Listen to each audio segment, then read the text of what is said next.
Joining us right now on the Rude Guest Hotline is our friend Thor Nystrom, of course, NFL draft analyst, fantasy football weekly, MB Fantasy Life. You can follow him at Thor KU. What's up, buddy? How are you? Man, that song always gets me pumped up. I feel like I'm in Camp Randall right now, but I was definitely up off my feet jumping. That's what I like to hear, man. That's what I like to hear. Last time we talked was at the Combine, and at that point, we hadn't seen how free agency would shake out. Now we know a lot more. What are your thoughts going into this draft? Maybe starting with Tennessee, where it sure looks like it's going to be Cam Ward. What happens from there? Yeah, it definitely looks like Cam Ward. Unless the Titans are the best actors ever, right? I mean, they are pointing everyone in that direction. They're doing nothing to obfuscate that. So, yeah, I mean, you have to go with the tea leaves on that with Cam Ward. The draft really starts at 2, and that's something where it's interesting with this class because you don't have the sure thing quarterbacks. The Titans obviously think that Cam Ward is one of those, but because of that, like last year when we had the 5 in the top 12, you had sort of spots or 6 in the top spots where they were already sort of spoken for, right? Like we knew that quarterbacks were going to be the first 3 picks off the board. We knew that there was going to be at least a couple more coming. Sort of knew the teams that they were going to. So that makes some of the mock exercises a little bit easier. At least it constricts the path that you. Whereas this one, you start with 2, it's wide open. It is choose your own adventure. And then as you guys know, you change 1 pick in a 257 pick exercise. Every pick after that is affected, right? It's a butterfly effect sort of a deal. So this draft is really, really interesting. There's a lot of intrigue with it, a lot of smoke and mirrors right now, even more so, I would say, than a regular draft process. So, every year we get into this and people, they always need quarterbacks. And right now it seems like, Cam Ward is one that's legitimate. A lot of other guys have a lot of questions. Do teams begin to look at Shedeur and these other guys and say, oh, I got to get a quarterback, and they make a run? Well, teams should be looking at Shedeur more, perhaps than they are, or perhaps they are, and some of these comments that are getting out to the media are smoke screens. That's what I tend to believe. Shedeur is my quarterback 1 in this class. He was better on the field the last 4 years than Cam Ward. That's not even me going out on a limb. That's just a fact, right? I mean, Cam Ward, his game jumped up this past year, but I mean, still, Shedeur, you're in a way worse situation. Your per play metrics, though, were very similar to Cam Ward. Cam Ward gave you more explosive plays. He does have a bigger arm for sure, but those go in direct conjunction with the turnover-worthy throw plays. So to me, it is a logical leap to be like, oh, in the NFL, Cam Ward will keep generating explosive plays and even more of them while his turnover-worthy plays go down. It's sort of like a Brett Favre corollary where one goes with the other. It's the play style that is leading to both. You try to bring one down, the other is going to go down with it. So you have to live with those, sort of the roller coaster with Cam Ward, whereas Shedeur is about as steady as it gets. His accuracy is elite. His placement is elite. The criticism of his pocket presence, I think, is absolutely absurd. This is a guy who played behind Swiss cheese offensive lines each of the last 2 years at Colorado without benefit of a running game. Defenses were pinning their ears back. The pass rush were pinning their ears back. You watch his tape, you see immediate penetration, almost every single drop back. He learned how to navigate that. He learned how to keep his cool by time. He's an athletic kid. It's another criticism of his evaluation I don't understand. We have readings from the GPS that show that he's over 19 miles per hour. He's the son of a Hall of Famer, one of the most athletic players in NFL history. This kid keeps his head about him, and again, he can put that ball anywhere he wants on the field, all 3 sectors.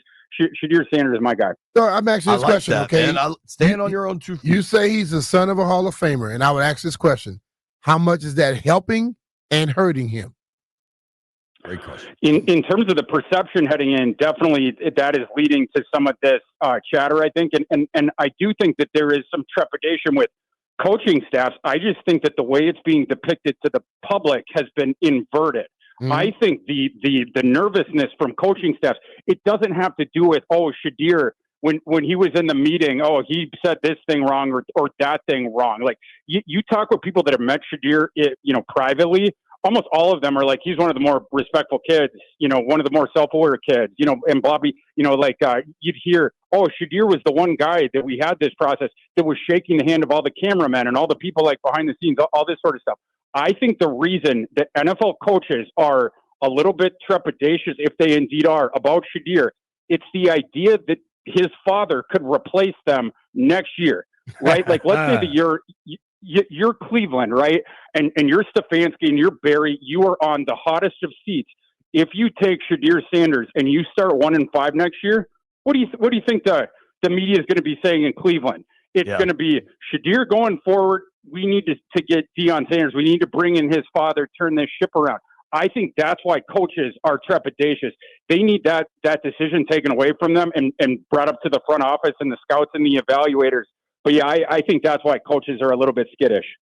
Talking with our friend Thor Nystrom here on the Rude Guest Hotline. Rude is the most reliable heating and air conditioning products in the DMV. You can follow Thor at ThorKU. I'm going to switch because while I'm fascinated in the Shedeur Cam Ward conversation, I know that show ain't coming to Washington. Either way, I think edge rusher is probably Washington's biggest area of need. I think there's some real options for them if they stay at 29, guys they could get. I'm curious if you agree with me. I'm talking guys like James Pierce, Michael Williams, Ezeraku from BC. I really like Williams. I know he was hurt, but gosh, the athleticism is off the charts. What do you think of that group? Do you think those guys are kind of available at 29? I do, and I think that that's a good spot to be picking, needing the edge defender, assuming that that's the direction that Washington ends up going. You're going to get a quality player there. Now, is it going to be the elite one-trick pony kind of a guy? That would be James Pierce. You get the elite pass rushing. Maybe you're going to be yanking him off the field in some obvious running situations, or is it the more well-rounded guy that maybe doesn't have quite the ceiling as a pass rusher? But either way, there's probably going to be multiple edge defenders available to you to choose between at that slot that are well worth the slot value, right? So you're not going to have to reach the depth of that class. To me, it goes at least through round 2. But in the late first round, you're going to get a guy that you like that can step in there immediately. Michael Williams, that to me, that would be a coup if he got down there. That's a kid where if he hadn't gotten injured last year, I think he goes, 7, 8, 9, 10 slots above where he ends up going. Right. And we'll see on that theory. But as you guys know, this was a rotational player earlier in his career. It's not a knock against him. It's Georgia has the ridiculous defensive fronts every year, and that's the way they play it. Every Georgia defensive front guy who's coming to the NFL, we've been like, oh, but he didn't play full-time snaps, and his counting stats weren't quite as good. And it's like, well, yeah, because they have the conveyor belt of guys. And then this past season, Michael was finally playing the full-time snaps. Then he gets injured. The kid's tough. I mean, Kirby Smart told the media that he could have shut it down. It was the opposite. He was trying to rush back to play. He played through pain. He missed a couple games. Then when he comes back, remember the game where Quinn Ewers, they was seeing ghosts in there, and he couldn't even throw it on the field because the pocket was just getting caved in immediately. That was the game where Michael Williams came back. He had 2 sacks in that game. He would have had a third, but it was taken off the board because of a face mask. But he was utterly dominant in that game. And again, a guy that I think would have gone higher without that injury. But whether it's a guy like that, Ezeraku, I think would be a good fit. Pierce is a good fit, except, I know that you guys are looking more for the two-way guys. That's why Michael Williams, I think, would probably be the most ideal of this grouping. But either way, you guys are going to get a good player there. What do you think the chances are Williams gets to 29? Because I kind of doubt it.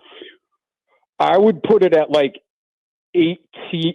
No, I would go 14 to 16%. I would say. I do think that there's a chance, and it's not even like a Lloyd Christmas. So you're telling me there's a chance. I do think that there's a tangible shot, just because you have so many of these different edge rushers, and it just depends on the taste of the very specific need with that position when they end up turning the card in. You absolutely could see a scenario where James Pierce goes above him. Right? You could absolutely see a scenario where Ezeraku goes in front of him. Shamar Stewart almost assuredly will go in front of him, and I think Mike Green will too.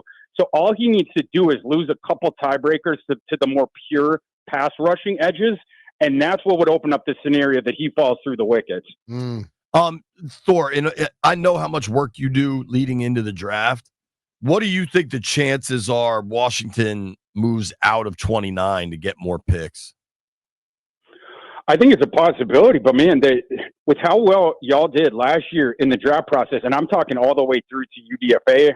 We talked about the UDFA class last year at JP. I thought Washington absolutely destroyed it, and we saw that during the season as well. And then how well they've done in free agency. A lot of these needs are crossed off, so you're more open, and there's no possibility or position or specific prospect where you have to become myopic because of the position that Washington has put themselves in.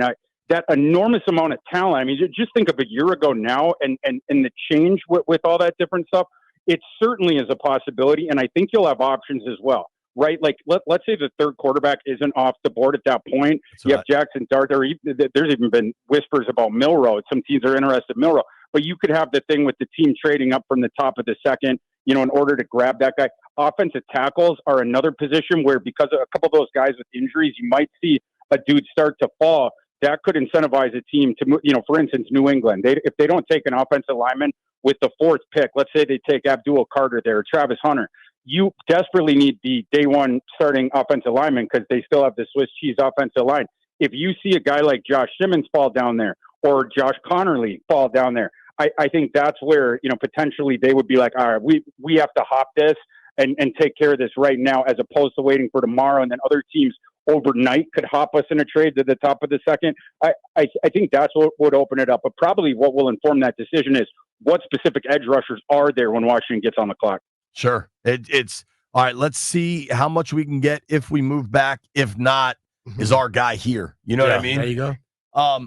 1,000%. Washington right now has 29 and 61. What do you think the chances are 29 and 61 turns into 4 picks in the top 100, something like that? I mean, you could maneuver it that way for sure, and it becomes the three-dimensional chess game of, all right, who is the edge rusher and the running back combo? I mean, I think for me, this is how I would be viewing it, that we could expect to get with those 2 picks.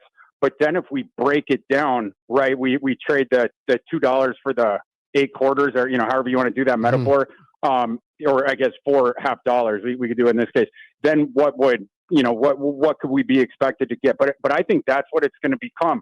And of course, you lead the dance with the edge rusher there. And then for that second round pick, there will be a running back available there that is going to steal the job of Mr. Robinson, or, the committee that you guys had there last year, a day one guy who's going to become the bell cow right away.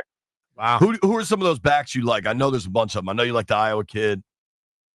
Yeah, well, I mean, honestly, for Washington, I kind of really like the scenario of bringing Travion Henderson home, right? The 5-star ballyhoo kid from Virginia. He leaves as the 5-star, and then all of a sudden he's dominating for Ohio State as the true freshman, but he had some injuries. And then, of course, they bring in Judkins last year. But the skill set for Travion Henderson is very similar to Reggie Bush coming out of USC. Wow. I mean, it's the same sort of frame, and it's the same, like, shot out of a gun straight line thing, right? Like, they're both technically airbacks, speedbacks, in passing game, plus in the passing game, whatnot.